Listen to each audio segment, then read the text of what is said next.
Now, the funny thing is, I've been hearing some certain stories, like haunted stories, like people go in the woods and stuff like that, and they have guns. But one thing that also a gun does to people too is fear. I don't know what it is, but fear is a strong, powerful emotion. And it's very hard to overcome that fear. Because there was many situations where people will go in the woods and they will see something scary. Or there's like a group of people that looks weird, and you have a gun, but you have this fear wash over you. And the crazy thing is, once again, it just goes to show, even if you have a gun, you cannot stop emotions. Fear can wash over you very quickly and fast. Depends on what that person energy is. I guess what I'm trying to say is, you can have a gun in your hand and you can be brave if you want to. But if you sense this person is a nut and they have this strong, like, force of evil or demonic energy, it will put you in your place. Like, you can't pull the trigger. You can't pull the trigger if this person energy is so dark and heavy. Because one, you don't understand it. Two, you're like, they're not scared of this damn gun. Even though it's locked and loaded, they're not afraid of it.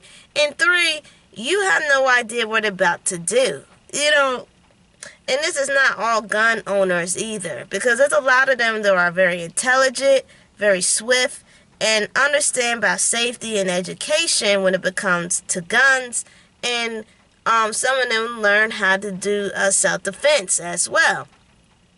So I'm talking about the ones who have big egos and think that if they pull a gun on anyone and anything, that, you know, they're going to run away. But one thing you got to understand, this world, there's a lot of mysterious things in this world, and there's a lot of cuckoo people in this world. You just don't know who you're going to run into. And I hear stories about people who pull out a gun and this figure who's maybe 6 foot or 5 foot or look kind of weird, and they can't pull the trigger because they just sit there and look and like, what the hell is this?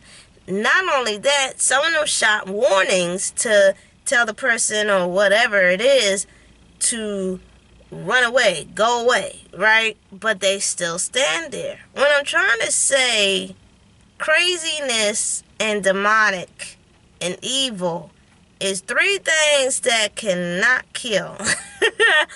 And the 3 things that a gun cannot scare it off. I guess what I'm saying is use your head more than you use a weapon. Think about it. Like, I was sitting there thinking about the military people. They, not only did they learn how to shoot, they learned to camouflage themselves. They learned to strategize how to get the enemy. They learn many different tactics to get to their enemy, right? They just don't go for, a gun. They had to strategize how to get to the enemy. They had to plan and plot. They had to read and understand their enemy. Now, I'm not saying that we should do that every day, no. But what I am saying is it's just the ones who are out here who are very cocky and just think pulling out a gun that is going to solve and do the trick of everything.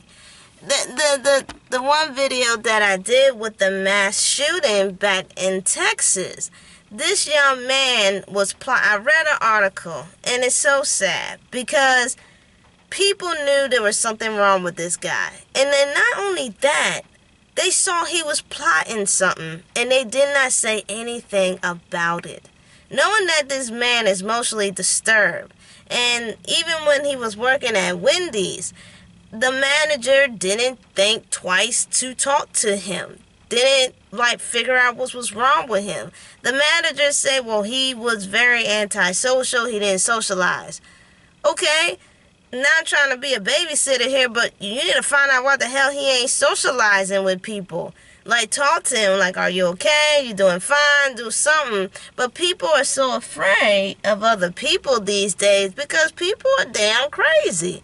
But not only they're crazy, let's just say unstable, because crazy, some people get offended. Let's just say unstable. Some people are very unstable that people just don't know how to react. And I wonder to this day, people do body language. I think body language is still, it's still lost in the grave in society, because back in the day, body language was such a huge thing to look after and watch and figure out what's going on with that person. But now these days, it's like people lack a body language. Like, body language is extremely important. It really is. Tone of voice, the eyes, everything is extremely important. And people don't seem like to get that because they want to know the end result, but it's best to catch it at the beginning of the situation. But my thing is, people had time to stop this young man before he took those lives of 19 people in that elementary school. They saw what he was doing. They saw what he was plotting, and yet they didn't do anything. My point is exactly, the human brain do plot. He had guns, but he was plotting to do with those guns. You see what I'm saying? My whole thing is that the human brain thinks faster than a gun. That's what I'm just trying to say here. It does. It plots, it plans, and it perceives what it wants. And make it worse, people's body language, they didn't study his body language. They didn't know there was something up. And I told my friends, I said, those people feel guilty. Those people are not going to eat, sleep for years because they could have prevented this death that we have to endure right now in America. And you say, what does this have to do with strategy? You can save a life, you know what I'm saying? They always say guns save lives. Well, talking can save more lives than a gun. And I'll be right back.